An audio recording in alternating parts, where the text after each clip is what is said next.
Cumprimentos a todos, eu sou o Indicator, sou DJ, produtor e live performer e nos últimos anos tenho-me dedicado a dar formação de produção de música eletrónica.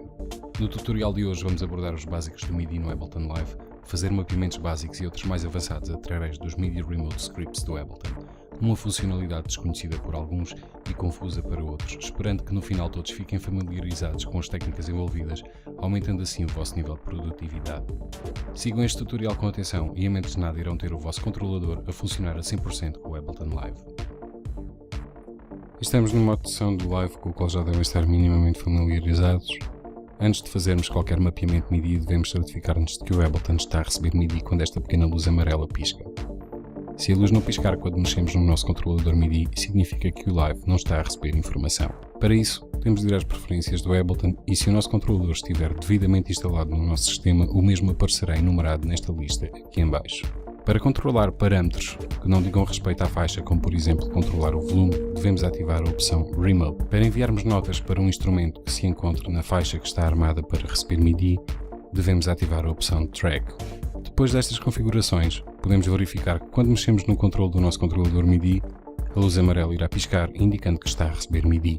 Para efetuarmos o mapeamento MIDI, clicamos no botão que diz MIDI no canto superior direito e podemos notar agora que o aspecto se alterou e surgem zonas sombreadas a azul, bem como algumas opções que não aparecem no modo normal, como estas aqui, que dizem respeito à forma como controlamos as cenas dentro da nossa sessão. Todas estas zonas a azul podem ser mapeadas para MIDI, bastante para isso clicar no comando que pretendemos controlar e de seguida no controle do nosso controlador MIDI para que o mesmo fique automaticamente mapeado. Na barra lateral que surge podemos ver qual o comando emitido, bem como o canal em que o mesmo foi enviado e o respectivo controle que está associado a esse controlador. Agora, fechando as definições dos parâmetros MIDI, podemos ver que os controles associados a cada parâmetro do Live estão a funcionar. Este tipo de mapeamento é chamado de Hard Mapping ou mapeamento direto, tendo a desvantagem de só podermos controlar aquele parâmetro do Live com aquele controle do nosso controlador. Para além disso, quando fechamos o Ableton, o mesmo fica associado ao projeto, tendo nós que criar novos mapeamentos cada vez que iniciamos um projeto novo. Por outro lado, o número de controles disponíveis no nosso controlador podem não ser suficientes para o número de parâmetros que queremos controlar dentro do Live. Para fazer frente a isso, surgiram controladores no mercado que se mapeiam automaticamente sem termos de fazer nada. Exemplo disso é o controlador da Akai APC40 ou a Launchpad da Novation. Este tipo de controladores são vistos pelo Live como Control Surfaces, que se podem encontrar nas preferências do Live dentro do separador MIDI, no menu superior. No meu caso, eu estou a utilizar um teclado da AD-Roll modelo PCR500 e para o mesmo não existe nenhuma opção que o faça ser reconhecido como uma superfície de controle. Para tal, existe uma solução desconhecida por muitos que nos vai permitir tirar o máximo partido do nosso controlador, já que a maioria das vezes os controladores MIDI são usados apenas a 10% da sua potencialidade. A solução chama-se User Remote Scripts e encontra-se escondida dentro da diretoria User, Library, Preferences, Ableton, MIDI Remote Scripts. Aqui encontramos um ficheiro de texto que pode ser editado com os respectivos controles do nosso controlador, ficando assim transformado numa superfície de controle. Para tal, vamos copiar o ficheiro, criar uma diretoria com o nome do nosso controlador. O nome que damos neste caso não é importante, sendo que devemos evitar o uso de símbolos como o traço e o underscore, e colar o ficheiro dentro da pasta criada. Um erro comum que encontro com frequência com utilizadores que não conseguem pôr os Remote Scripts a funcionar é o facto de criarem essa diretoria dentro da diretoria de Remote Scripts do Ableton Live. Esta pasta é acedida dentro das aplicações, abrindo a pasta do Ableton Live e clicando com o botão direito no ícone do Live.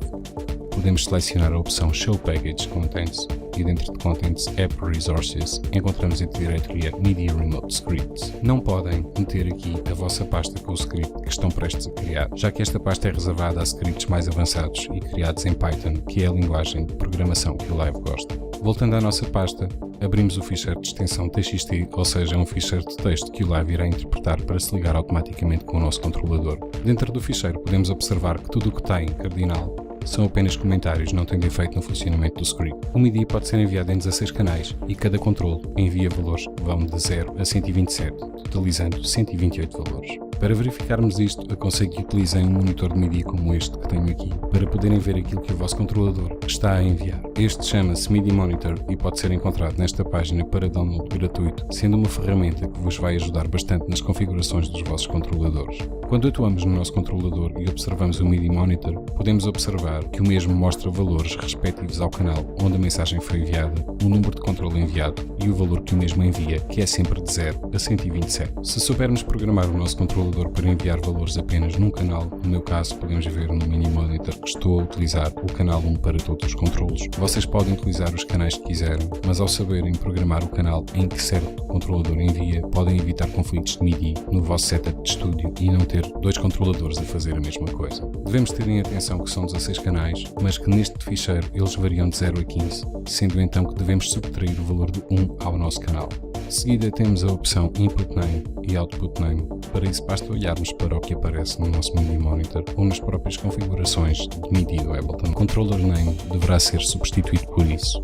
No meu caso, por Edirol PCR2 em Input Name, em Output Name Edirol PCR. Apesar de aqui ser indiferente, já que não vamos utilizar o script para enviar MIDI para fora do live. Se o vosso controlador tiver pads, podemos programar as mesmas para controlar as samples que se encontram nas drum racks, mas eu não vou fazer isso agora por uma questão de tempo, vou apenas centrar-me nos comandos principais, como tal deixo tudo a menos um. Na secção Device Controls, para o encoder 1, vou escolher a primeira knob do meu controlador, seguindo a informação dada pelo MIDI Monitor, para o encoder 2, a segunda knob e assim sucessivamente, até ter os 8 encoders assignados. Se as knobs estão a enviar no Global Channel que defini, ou seja, estão a enviar todas no mesmo canal de MIDI, não preciso fazer nada em seguida. Se forem enviadas em canais diferentes, devo indicar o respectivo canal nas opções seguintes referentes a cada encoder. Na opção Encoder Map Mode, aconselho que deixem em absoluto. Também não vamos mexer em Bank Button, para já assignando apenas o Lock Button ao nosso controlador. Este vai permitir que possamos bloquear o nosso controlador a um determinado dispositivo dentro do live, sem que o mesmo perca o focus quando mudamos de faixa. Em Mixer Controls, voltamos a fazer tudo novamente, mas desta vez estamos a assignar os faders ou sliders aos sliders de volume do live. Observamos qual a informação enviada pelo fader 1 do nosso teclado e de seguida introduzimos o valor à frente do Volume Slider 1 e assim sucessivamente. Para finalizar, temos o Master Volume Slider que iremos mapear também, sendo que o volume do Master Channel deve estar sempre nos 0 decibéis. Também podemos mapear as knobs descendo, mas vou deixar isso para vocês, já que o tempo do vídeo iria ser comprometido. Posto isto, podemos ainda programar os botões de transporte Stop, Play, Rec, ativar ou desativar o Loop, Rewind e Forward. Chamo a atenção de que os botões não podem ser toggles, querendo isto dizer que devem estar em modo de enviar 127 quando pressionados e 0 quando soltos. O toggle refere-se a uma alteração de estado que fica permanente, enviando 127 quando pressionado e 0 quando pressionado novamente. O que nós pretendemos é que os nossos botões se comportem como o teclado de um instrumento que apenas toca as notas quando as teclas são pressionadas. Salvamos o ficheiro e reiniciamos o live. Vamos às nossas preferências de MIDI e agora encontramos na zona de Control Surfaces o nosso controlador. Se tudo correu bem até agora, assim que o selecionarmos ele deverá reconhecer automaticamente as portas de entrada e de saída. Fechamos as preferências e de regresso ao live agora temos total controle do volume de 8 faixas através dos nossos faders, bem como de todos os dispositivos que estiverem com o mão azul no Ableton Live. Em relação aos encoders ou knobs, o objetivo destas é controlar racks e não outros dispositivos diretamente, já que os resultados são imprevisíveis no início e pouco práticos. Esta sempre foi uma das questões em que os meus alunos tinham mais dúvidas, principalmente quando faziam workshops da PC40 comigo. As macros estão nas racks, usem e abusem delas com o vosso novo controlador que irá de certeza dar um avanço grande à forma como produzem uma faixa, sem terem de se preocupar em criar mapeamentos novos cada vez que abrem um live ou importam um novo instrumento. Vou meter um sintetizador numa faixa MIDI e, como podemos ver, tem acesso automático não só ao volume da faixa, como a cada uma das macros já programadas no mesmo.